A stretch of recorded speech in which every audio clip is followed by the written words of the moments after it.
I'm so happy to see you. I am so happy to see you too. I always am whenever I get a chance to spend some time with you. Oh my gosh. I'm welcoming Nicole CRAMER. And where in the world are you right now? I know you Well, reside in Los Angeles. I was actually, I'm not there anymore, at least not for the time being. I am living in Nashville, Tennessee.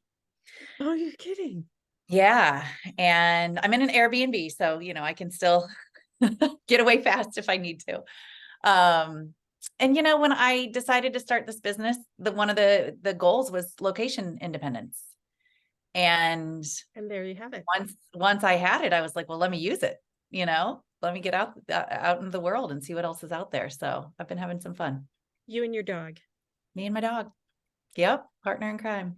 Oh my gosh, this is Yeah, magic. yeah. So, are you in Nashville right now? No, and so right now I'm actually in Ohio. I'm visiting family. So I came up for a couple of days. So on the move. Oh, I'm so glad to be able to catch you on the fly. Yeah, me too. Yeah. Well, let's start by saying, where were you born and what did your parents do to give some context? I was born in Ohio, Ah, and I actually in the city that I'm in right now is where I was born.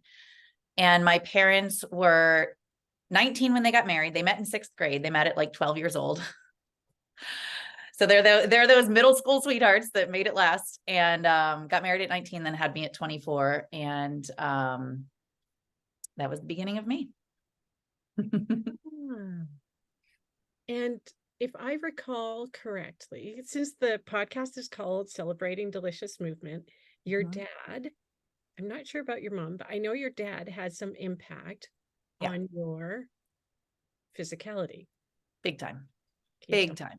Like the biggest influence of any part of my childhood was my dad. And I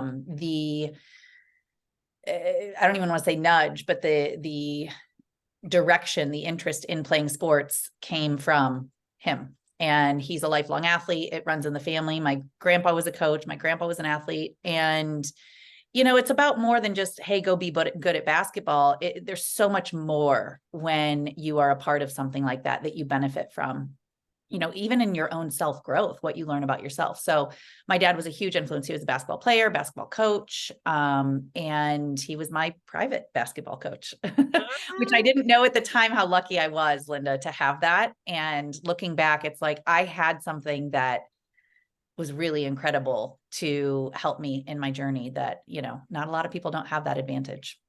for real. So, was your grandfather in basketball also? Yeah.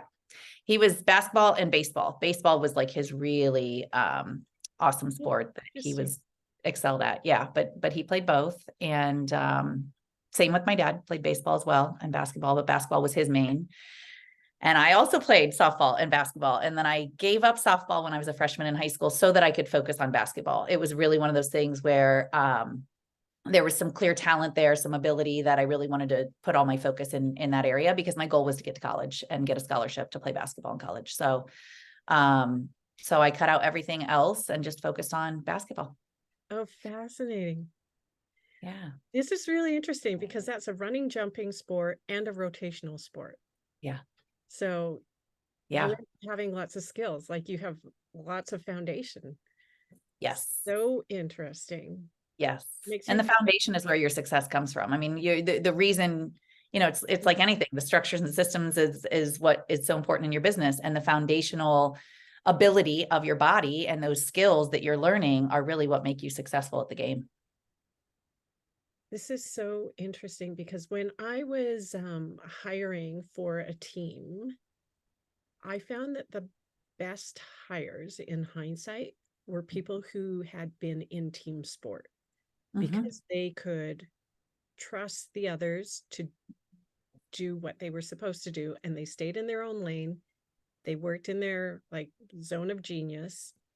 Like it's so much is transferable. Like I didn't play a team sport. I did an individual activity. And so I was very um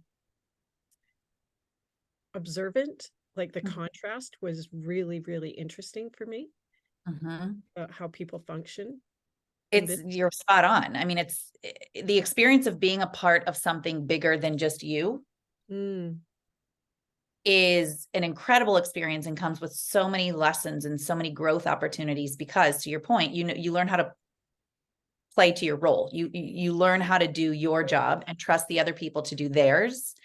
And that's so important in so many areas of life, right? That element of trust, and then knowing where you need to put your focus, knowing where you show up and operate best. Like, I was a shooter. I was a really, really good, pure shooter.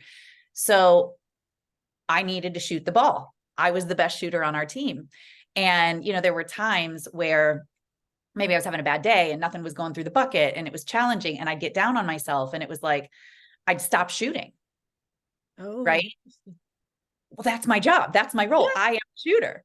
And, you know, and I fortunately had a coach who saw it as it was starting to happen, you know, and he'd catch me and he pulled me aside once. He said, Nick, when you're on, shoot. When you're off, shoot until you're on. Keep shooting. That's your job.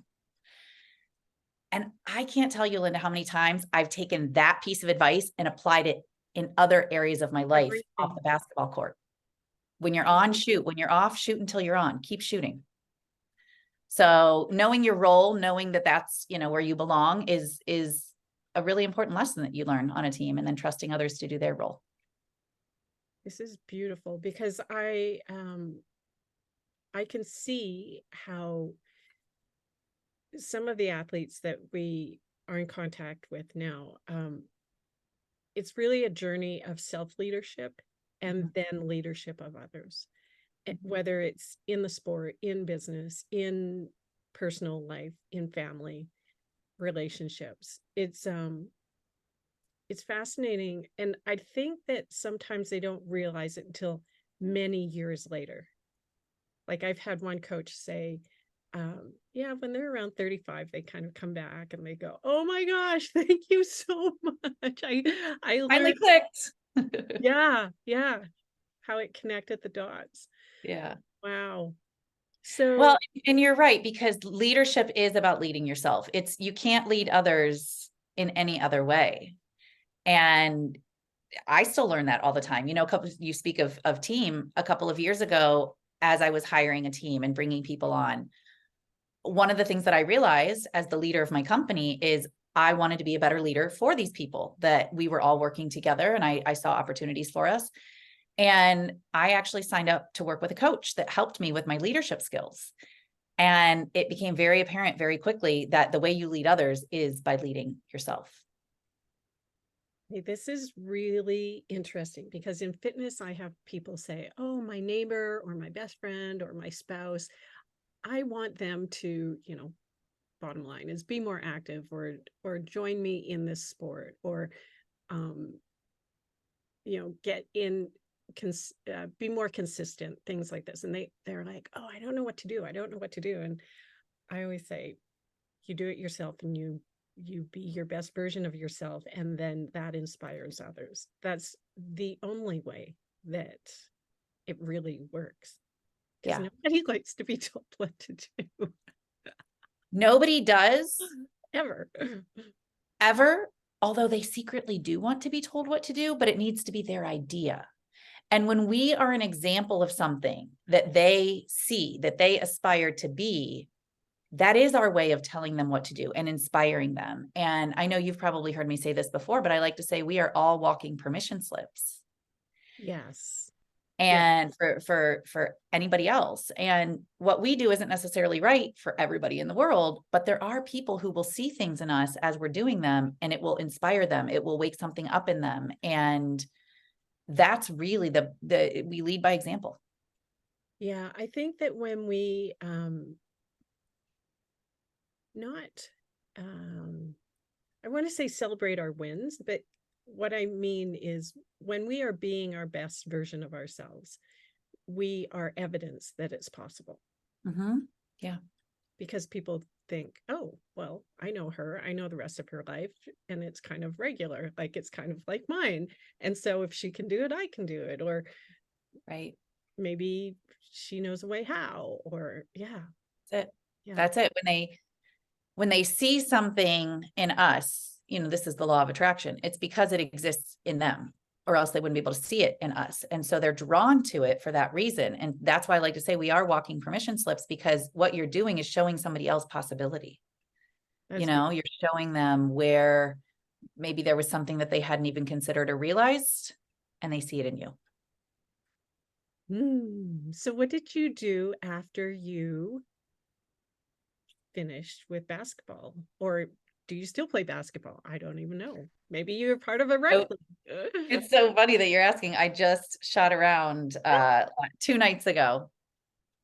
I was at visiting some friends, because I'm here visiting family and friends, and they had a basketball court in their backyard, and there was basketball just sitting there, and I was like, I can't help myself. And so I went over there and I shot around, and it had been a while, so it took me a couple shots before I started making some baskets, but it came back, just like riding a bike. So it was interesting because I played in middle school, I played in high school, and then I did get a scholarship to go to college and play, which was one of the most incredible experiences, because I just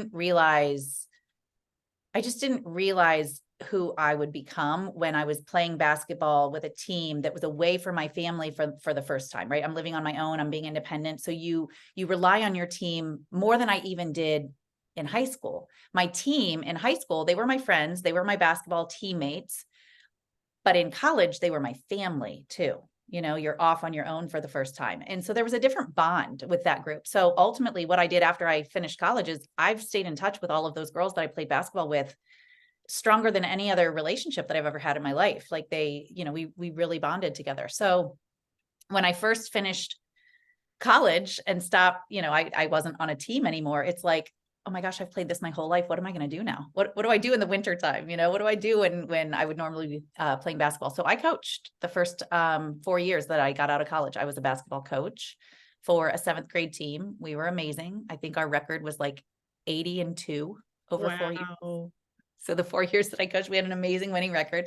I mean, of course I was the coach, so I'll claim some of the credit, but I was coaching in a system that was just wonderful, right? From a very early age, youth basketball was a big thing. So I was blessed with a lot of very good players, but it was fun. But what I learned is I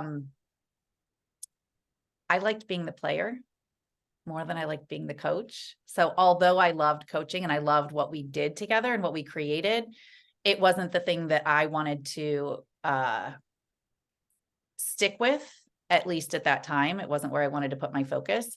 And I can't say that I kept playing basketball on like leagues or anything, but I always played. I was a teacher. I always played when we had like teacher student basketball games. I was always available for a pickup game with anybody who was like, oh yeah, let's play. I'm like, all right, I got you. And then when I moved to California, I really started to play a lot more beach sports. So I just wasn't doing as much basketball anymore. I played flag football. I played beach volleyball. But like I said, 2 nights ago, I went and shot around and it was still in me. So it's Still there. It so never really fun. leaves you. Yeah. This brings up a couple of questions. Because I can remember my husband was an elite athlete in track and field. And when he stopped, there had to be an identity shift. Yes. And it was, I had words of wisdom from someone who was an Olympian in synchronized swimming. And she said, it took a solid 2 years. Like the first year you get to figure out, well, how do I do September when things normally start? How do I do my competition season? And then the second year you kind of integrate what you did the first year, not being that athlete. And so I had experienced that from moving geographically quite a lot. Like it usually took 2 years to kind of really assimilate. So I've kind of taken 2 years as kind of like a guideline, like a template is like, don't make any decisions, just give it 2 years kind of thing. So for a player who makes a transition to a coach, it's a different mindset. It's a different identity. Sometimes they're not prepared because the shift is not of their decision. Maybe it's an injury, maybe whatever, they're cut from a team. what kind of words of wisdom would you have about making that identity shift? Such a good question and such a great point, because I've experienced this in sports and I've experienced it in other areas of my life. And if you're not aware of it, it is a very difficult transition. Because if you're not aware that you have identified in a certain way, that your ego sees you in a certain way, it can be very confronting and very challenging if you don't realize that that's an opportunity to evolve. That's an opportunity to kind of expand into something new and different. It's also a grieving process. Oh my God, I might actually cry because we were at a social function. Rich was there with me, and he had already retired. And there was a very high level football player there, and they knew each other from back in the day because they kind of trained in the same facility. And he said, all athletes die twice. And I just burst into tears because he had, in that sentence, he had encapsulated something that I went through with Rich, but I didn't have words for it. Like I knew I had a feeling. I knew I was very weirded out. The other thing is, when Rich retired, he didn't really talk about it. Like he made the decision on his own, and he kind of made the announcement on his own. So like I was I might have been more surprised than some other people, right? And it was like, oh, well, I'm not the support person for this person who does this anymore.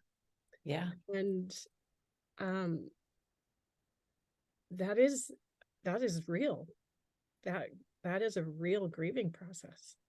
It's very real, like losing anything else in your life. You're letting go of something that, not in every case, but in many cases, was probably a very incredible experience.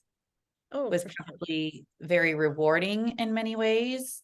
And you see yourself in life as that. And so you tend to get a lot of your validation and your worth from it. And when you aren't that anymore, you've left this place inside of you that you've got to reconnect with the fact that regardless who I am in life, regardless of how I show up, my worth is the same no matter what. But that's part of the grieving, is you're letting go of needing that in order to feel worthy. You're letting go of needing that in order to feel like you matter and like you can show up in life. And, you know, it's like being low man on the totem pole again, you know, because you had established yourself and you had become very familiar with that version of you. And now this is a new you, not only that the world is getting to know, but that you're getting to know. And quite often you don't have any idea who that is yet. Like when you asked me, what did you do after basketball? Literally at first I was like, gosh, what did I do? And at the time I remember kind of thinking, gosh, what am I going to do? Of course I had gotten a job and I had, you know, after I graduated, so I had things to focus on that I was growing into in my life. But again, the question that comes up a lot is, who am I? And that makes the grieving process a little bit more challenging when you're not quite sure, well, who am I now? What should I do? How do I want to show up in the world? Where is my worth besides just as a basketball player or track and field or, you know, whatever it is. So it's isolating in some ways. It's an opportunity for growth, but it feels challenging. I love what you said, because I always circle back, like after the initial, you know, abruptness of news. I always think things happen for us, not to us. And so when you say it's, what I'm hearing you say is it gives you a chance to do some inner work on worthiness, and to know that our worthiness is a consistent through line, and allow the ego death around that persona. So after basketball, I know you had another transition, and you just mentioned teaching. Yeah. So that's another persona you take on. Which was interesting in and of itself, because I was 22 when I started as a high school teacher. And I had kids that were 19 sitting in my classroom, and I was like, who am I to be? You know what I mean? It was a very interesting time in my life where I had to grow up maybe faster than I realized or wanted to in some ways, because now I am the role model. I was the person at the front of the classroom. You know, one of the most challenging, I would say, experiences early on as a teacher is, number one, just knowing that kids don't need another friend. They need a role model. They have plenty of friends. They didn't need me to show up and be their buddy, right?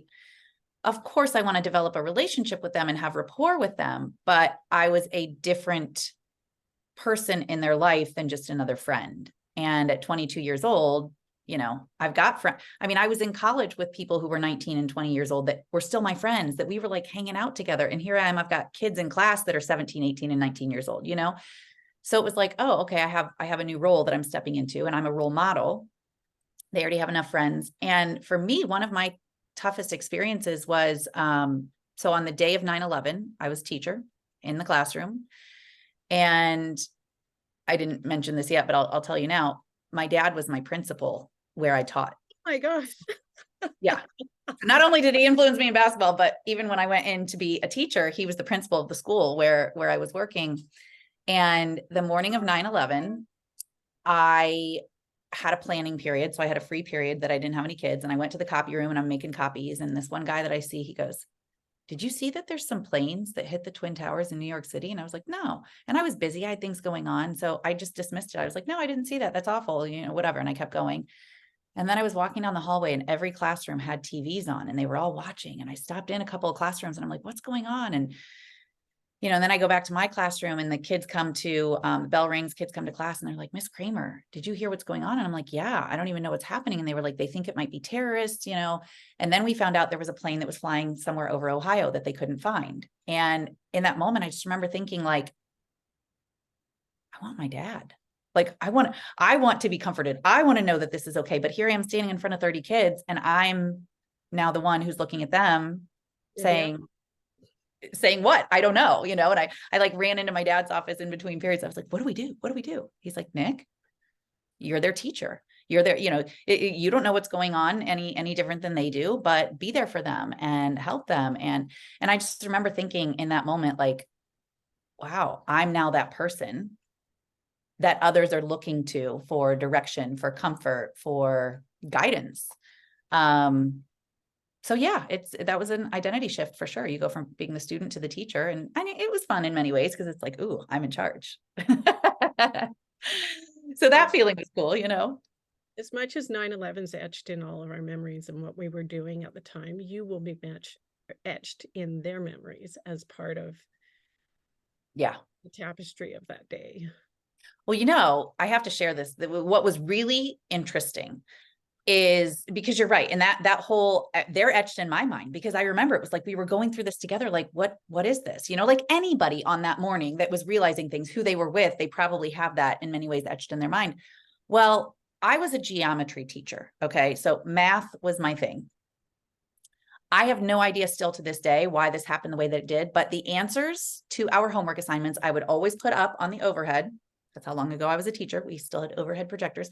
I'd put the answers up on the overhead and the kids would come in and check their homework. So that day I put the answers up on the overhead for the first period. Nobody says anything. Nobody cares. No big deal. Then that's when the planes hit the Twin Towers. And then the next class comes in and I put the homework up again. The very first answer, I told you I was a geometry teacher, but for some reason, the very first answer to our homework that day was terrorist. And the reason I say I'm a geometry teacher, because normally it would be like, you got an answer that's a shape, or you got an answer that's a number. Well, we happen to be in the part of geometry where we were learning about reasoning, right? Because you've got to use proofs to reason through your argument. And the question was just asked to read a paragraph and then pull something. I don't remember what the question was, but it was like, pull out whatever the answer was from that paragraph. And the answer was terrorist. And so as my kids are coming in and I put the homework up and they're all looking at it going, oh my God, Miss Kramer, this is so weird. Did you know that they think it might be terrorists that like, ran? And I was like, no, but how is that our answer right now to the homework assignment? It was just the weirdest thing. And to this day, I don't know why that coincidence happened, but that was really interesting to me. So I know that probably is etched in a lot of their minds too. Like, of all days to have an answer in a math class that was terrorist, that was the day. Yeah, the things that are etched in our memories are things with high intensity emotion, right? Mm-hmm. So, Yep. yeah, lots of things from that day. Yeah, Oh for my sure. God. Can we circle back to another question about your dad and your grandfather? Yeah. Uh, when people know that you are a Kramer Mm-hmm. and you're a basketball player, like when you're back in the role of being a basketball player, and they know that you come from some lineage of basketball players, how did you deal with that without it being the comparison game or Mm-hmm. um, I don't know if this is the right word, but like a burden for expectation. Mm. Do you know what I'm saying? Yeah, I do. I do. Maybe Because it's a my little dad different because you're different genders. Like, I was just going to say that it was probably a little bit more challenging for my brother in certain ways. hmm, He was a good basketball player too. He and I both were coached by my dad.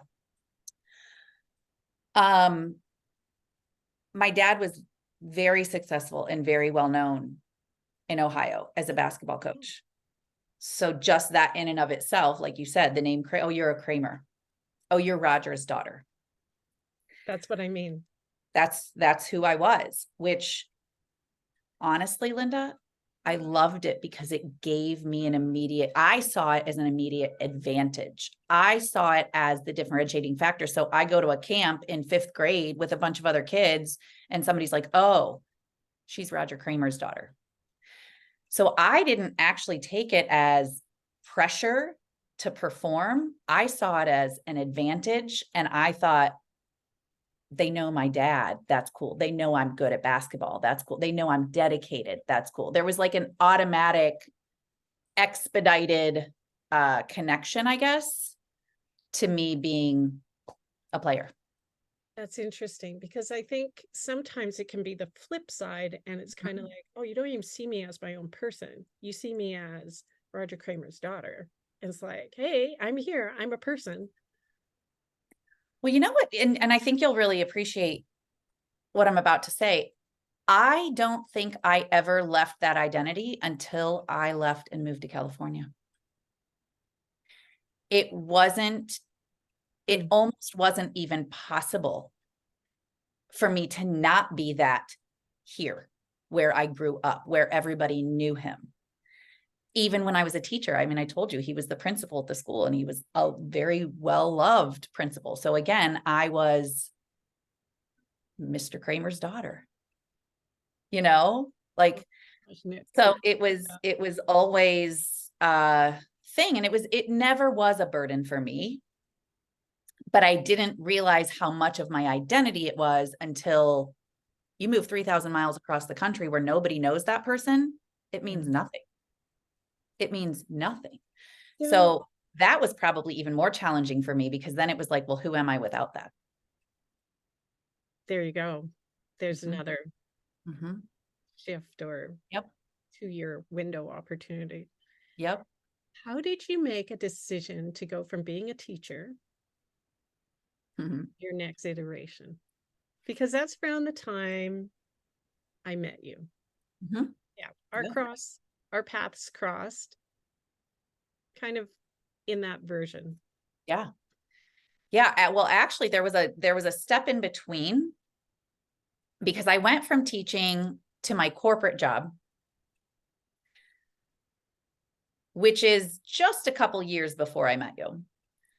And that was probably one of the most interesting transitions I had ever made for many reasons. I mean, that's a whole nother conversation in of itself, but I had taught for 15 years. Oh, you did? Mm-hmm. I taught for 15 years and the last 3 to 4 of them were awful. Oh, in one way. I didn't want to be there anymore and I didn't know it or wasn't admitting it to myself. Now, and when I say awful, listen, my students were amazing, but everything about like who I was in the classroom and what we were doing, I loved and they loved. I was still showing up for what I loved about teaching. But for me personally, for my path, I was having a lot of resistance because I didn't want to admit that I didn't want to be there anymore. I didn't know that there was anything else I could do. I'd already been doing that for so long. It was my identity. Not only was my dad and my grandpa athletes, they were teachers. Education is in my family. So for me to start having these feelings of like, I don't want to do this anymore. It's like, no, no, no, no, no, no, no. I can't do anything else. No, no, no, no, no, you know, and you just keep shoving it down. And you know, if you don't listen the first couple times to the whispers, then it gets louder and it gets louder and it's louder until it's screaming. And I allowed it to get to exactly. I mean, it was physically, emotionally, mentally, like just very, very hard for me. And it was showing up in every way. And I got to the point where I was like, I just can't be here anymore. I don't want to do this anymore. But what I also had started to really be drawn to is the competitor in me never left. So I was attracted to sales. So here I am as a teacher, loving my students, loving what I got to do to change and impact their lives, but knowing there was something that I was meant for that was bigger than that. And selling honestly, math every single day. selling math, that's literally what I did. I sold math. And you know, it took me until years later to understand that that was a sale.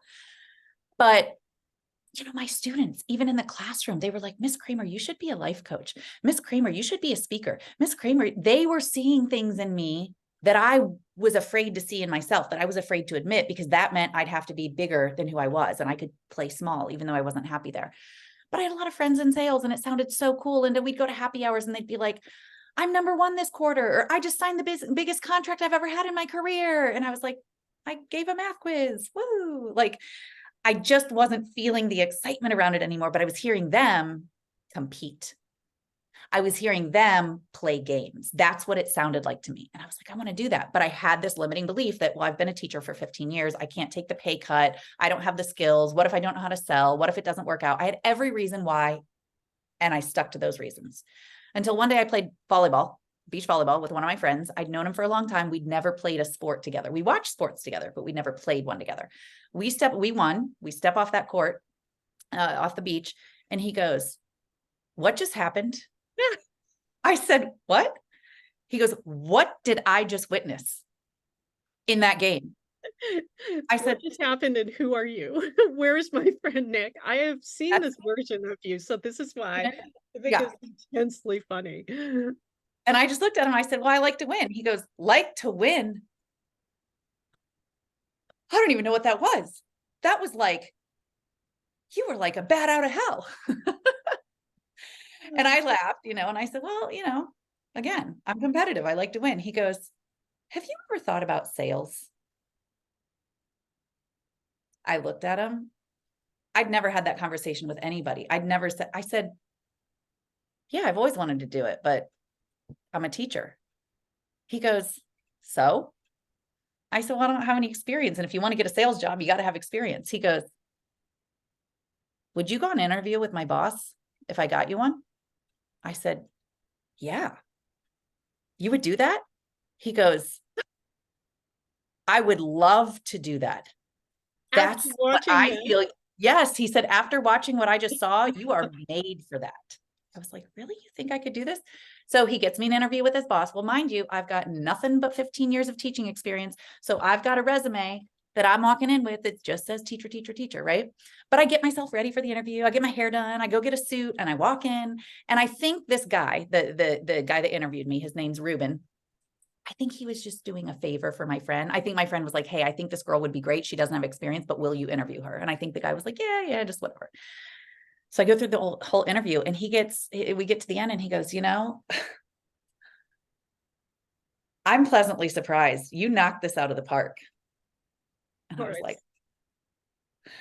and I said, wow, thank you. He goes, but I'm going to have a hard time hiring you over the 89 internal people who want this position because your resume just says teacher. I'm like, shot to the heart. It was the one thing I was so afraid he was going to say.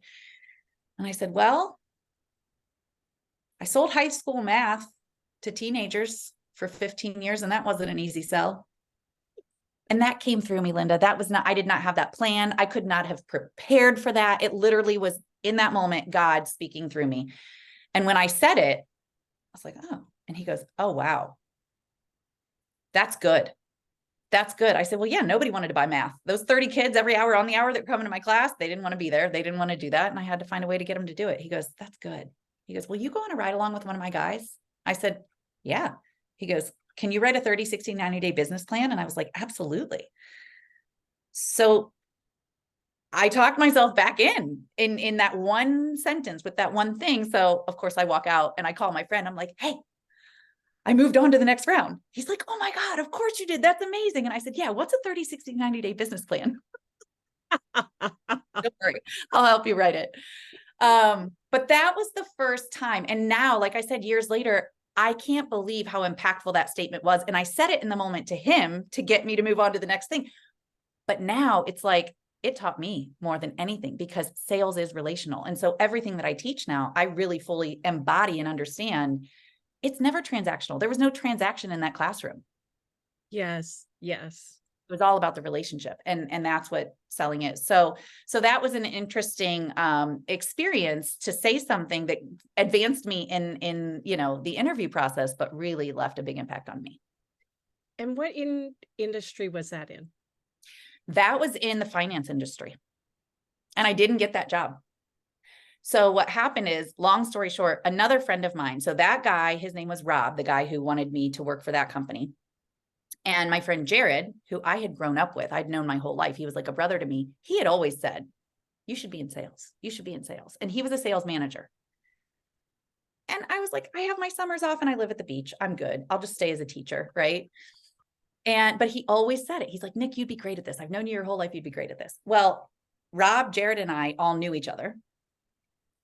So after I get this interview with Rob's company, it's Wells Fargo was the company. We go to watch a football game that weekend. We're all hanging out. And I go to Jared. I'm like, guess what? I interviewed for a sales job. And I think he's going to be so proud of me. Right. I'm like, I did what you always told me I'd be good at. I went and had an interview. He goes, you did what? I said, I interviewed for a sales job.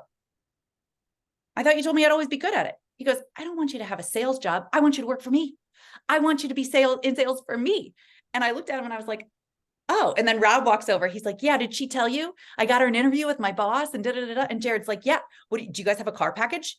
Do you do a laptop and a cell phone? And they start comparing like package features of like what they're able to offer me. And literally, and you said this, heightened emotion, it really leaves an imprint on our mind. I will never forget standing there in the middle of that bar, watching the two of them compare. And I thought, they both think I can do this. They both think I can do this. So that was a huge aha for me to realize that they really did. So here's me going, I don't know. So Jared looked at me after that conversation and he goes, do you want to come visit our office and just meet the team and see what you think? And I was like, yeah, I'd love to. And I looked at him and I said, lifelong friends. Totally. Yeah. Totally. And I said, what do you guys sell? I didn't know. Just knew we worked for a company. I said, what do you guys sell? He goes, we sell coffee. Now, what I didn't tell you is 2 months before that, for the first time in my life, I had started drinking coffee. Of course you had. Perfect. So I said, what do you guys sell? He goes, coffee. I said, of course you do. Because I always said, if I did go into sales, it would have to be something I really believed in. It would have to be something that I am a consumer of, but I couldn't possibly sell something that I didn't believe in. And so that was one of those things where I was like, I hear you, universe. I hear you. I'll take your next breadcrumb. And I went and visited him and his team in the office and everybody was great. And then it just so happened that the area I lived in had just opened up in terms of territory. So he's like, hey, you could also work in your area where you live. So that was the transition. So I went to Aramark and my one goal was to be number one. That was it. I was like, I just want to be number one. And that's a really, really, really fun thing to say right now. But when you say it in a room full of sales veterans who've been doing this their whole lives, you get laughed at. You're the laughing stock of the room. Because I walked in on day one and they were like, why did you leave teaching to come here? And I was like, because I want to be number one in the nation. They were like, that's cute, Pollyanna. And I was like, well, is it hard? And they were like, we've been in sales our whole lives and we've never done it. And I was like, oh, well, where there's a will, there's a way. I was so naive. I had no Well, clue. but still, I know this story. So tell the listeners how this story evolves because it's a good one. It's It is a good one. Thank you. And it's good because for me, although it's my story, to me, it paints the possibility for anybody, wherever you are in life, to believe in yourself, to go after it. Because honestly, you know the story. I shouldn't have done what I'm about to tell. And when I say shouldn't have, I shouldn't have been able to, like, but I believed it. I believed it above everything else. Right. So without any sales experience, and actually even without a manager, and with a lot of other things that I won't even get into that were like kind of working against me that first year. Like I ended up in the hospital. I had no health insurance. I had 6 figures in hospital bills. I was recovering from the hardest thing I've ever recovered from. It was pancreatitis and a kidney infection and sepsis. Like it was just, it was like, let me start this sales job and then get really, really sick. Right. Within a year and a half, I became number 1. And you know, what's really fascinating to me is when I look back, I really didn't do it in a way other than my way. Like I did things. Of course, I learned what my company wanted me to learn and I learned things along the way. But, you know, the story I always tell is I wrote a lot of handwritten notes and I connected with people. See? I was going to say, make sure you tell the story about this part because that conversation is etched in my mind. Yeah. Well, I'm so happy to hear that. Yeah. It's so that's what I would do. I would meet with people. And then I would write notes and just say, hey, great meeting. Because in my mind, I'm like, we've got text, we've got email, we've got so many different ways. And everybody that I know that I'm competing with is communicating in that way. What's a way that I can reach out and connect with people and stay front of mind that they maybe aren't getting? And I've always been a big fan of handwritten notes. Even when I was a teacher, I wrote them every single day to my students. And so I was like, you know what? On Mondays, when we have to go into the office, instead of making calls, I'm first going to write my notes to whoever I met with the week before. So that was my routine. I'd sit down, I'd write my notes. And my buddy, Kevin, who sat right next to me, he's the first one that made fun of me when I said I wanted to be number 1. He was the one that was like, oh, you want to be number 1? And like made fun of me and teased me, you know, and he sat right next to me. And so every Monday, here I am writing my notes. And one day he looks over, he goes, what are you doing? I said, I'm writing notes to the people I met with last week. He goes, we're supposed to be making calls. I said, you do you and I'll do me. I'm writing these notes and then I'm going to make my calls. He goes, you're going to get in trouble. I said, bug off. So I kept writing my notes, doing my thing. And I did it every Monday religiously. So cut to a year and a half later, a lot of other things happened in the meantime, but cut to a year and a half later. And my company announced me as the number 1 salesperson in the company. Nationwide. Out of hundreds of people, here I am, and I'm number 1, right? And I'm like, holy guacamole. And it was like the most amazing feeling. And it was so excited. And then Kevin comes up to me. He goes, so how'd you do it? He sat in the desk right next to you for the whole year and a half. That's what I said. What do you mean, how did I do it? He goes, how'd you do it? What's your secret? I said, Kevin, you've been sitting next to me for the entire last year and a half. You and I share an office. What do you mean? How did I do it? You saw everything I did. He goes, you're going to try to tell me those handwritten notes made you number 1?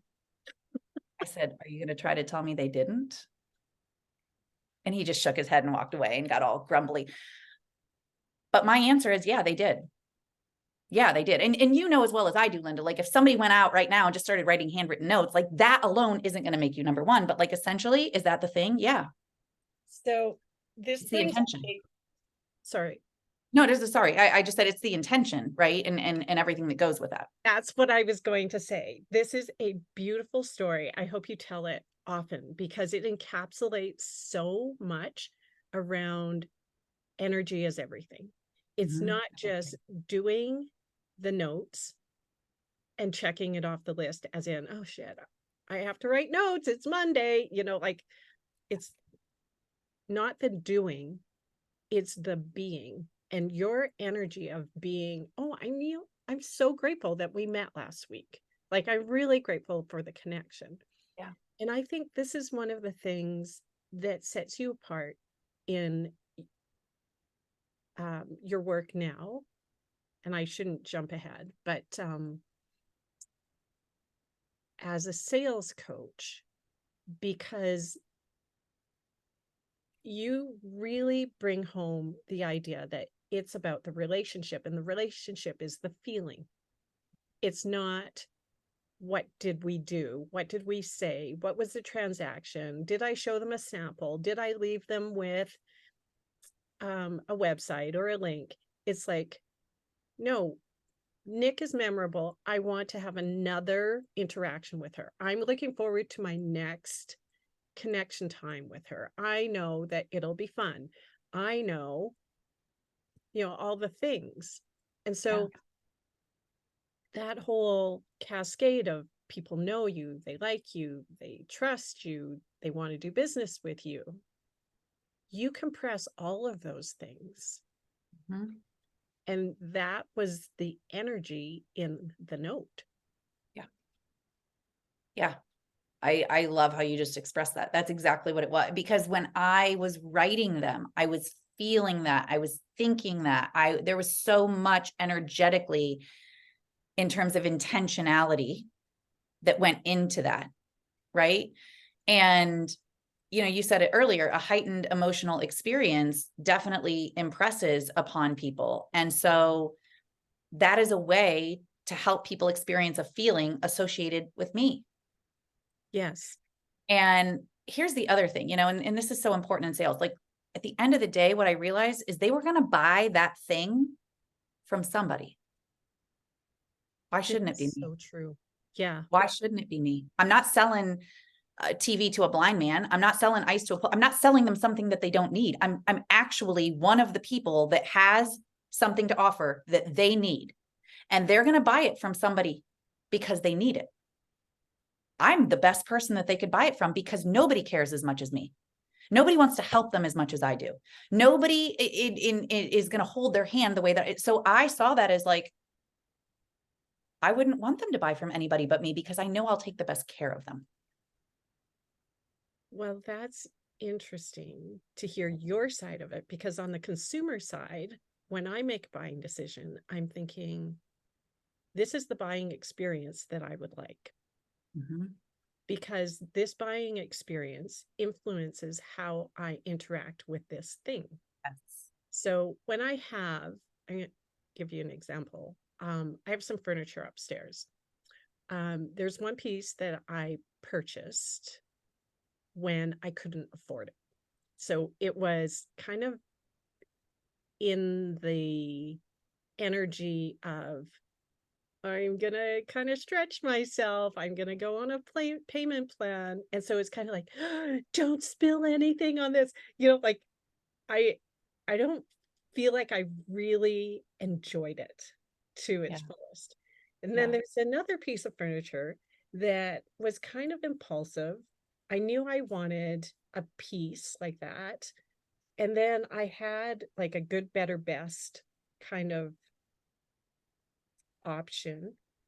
And I paid more for the best piece I could find from the store that I wanted the experience from. And the salesperson who was helping me, who was relaxed and funny, and it was like all the vibe. And now it sits next to that other piece of furniture, and I totally enjoy it. Like I don't have any angst about it. I'm not like, oh, don't scuff it, don't put anything hot on it, don't put anything cold on it, don't put any, like I'm not weird about it. But the other piece, it is the energy of the experience. Mm-hmm. Yeah. Yeah. So if you're making the buying experience more pleasurable on something that people are already going to buy, like corporate, I don't know if you call it industrial coffee, but like corporate coffee. Yeah. Go and buy it anyway. Why not enjoy when Nick comes in once a quarter or whatever, rather than, oh, it's that guy, he's coming in. How can I be too busy to see him? Right. Yeah.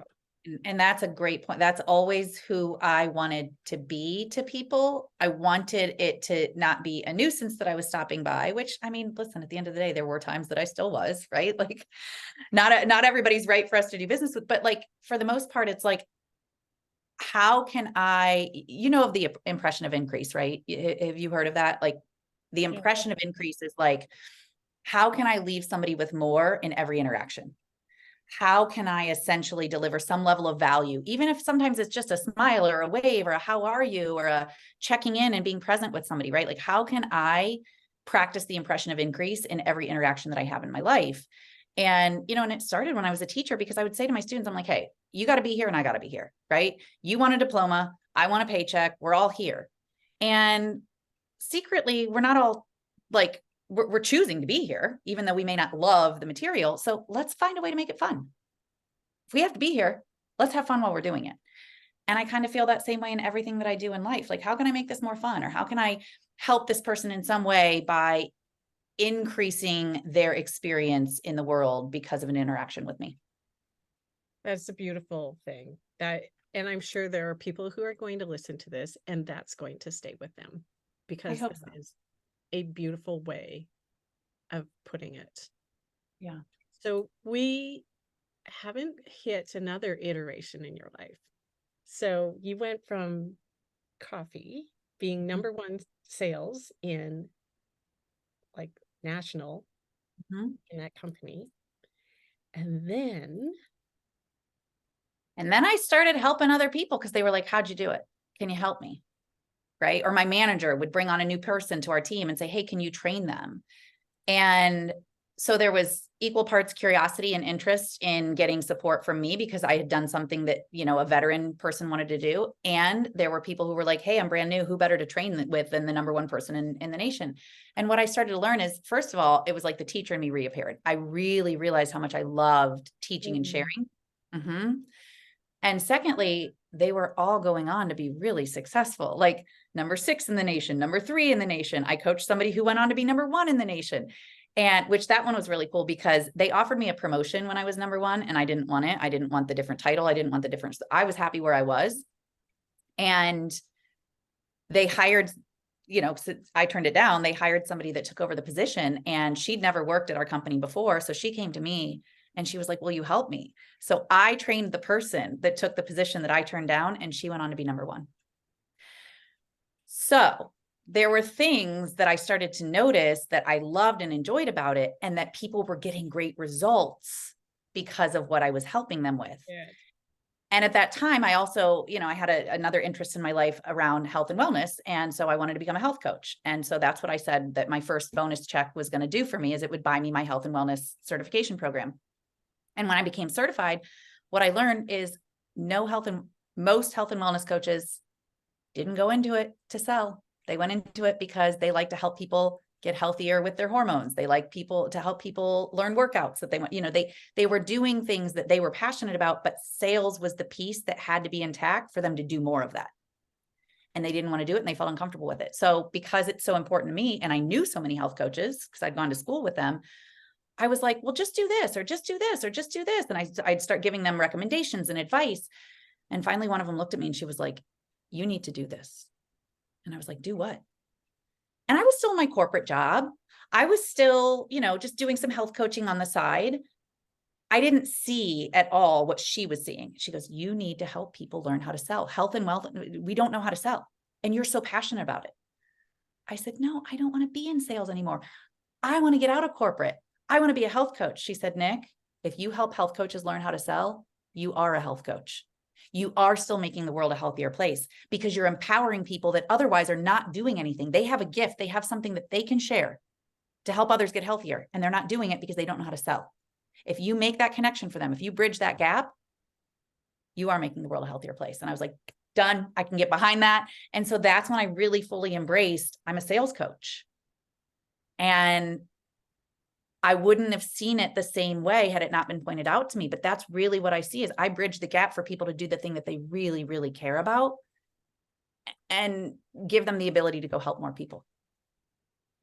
I Because think that's it. a beautiful symphony. Like, you've come from being a team player to being a coach to being a teacher to being in sales, and now you're a health sales coach. Yeah. Actually, and then it expanded more. And so I started with health and wellness coaches, and then it turned into just women in general were coming to me, even if they weren't specifically, you know, like I consider life coaches, anybody who helps someone improve their life, to me, you're working in health and wellness. So you know, I'm casting a wider net, but really now it's all about helping women in a bigger way too, because to me, we just have a big opportunity to step into our power that we haven't really stepped into fully. And it's incredible to learn and understand how to share our gifts in a bigger way with people who really need them. And that's the piece for most people that bridges that gap, right? It gets them in front of more people and helps them change lives. This is a lot of magic. So do you do this in workshops, in retreats, in classrooms, online? How do you deliver this goodness? I do it in a lot of different ways. I know we're recording, but can I say something real quick? I don't know if this can be edited out, but I do have a call. I just looked at the time and I have a call. Oh. So let me, yeah, let me see. Sorry, I know. No, right. we've gone. I just realized what the time is. Let's catch up after. I was going to say, let me, if I send him a message and see if he can start a few minutes late. Do you want to do that? I don't want to make you put you in that position. Feel rushed. Okay. So why don't we, when I'm done, do you want me to message you? And if you're available, we can just jump back on? Yeah. Okay. Perfect. Okay. Thank you. Okay. You're welcome. Bye.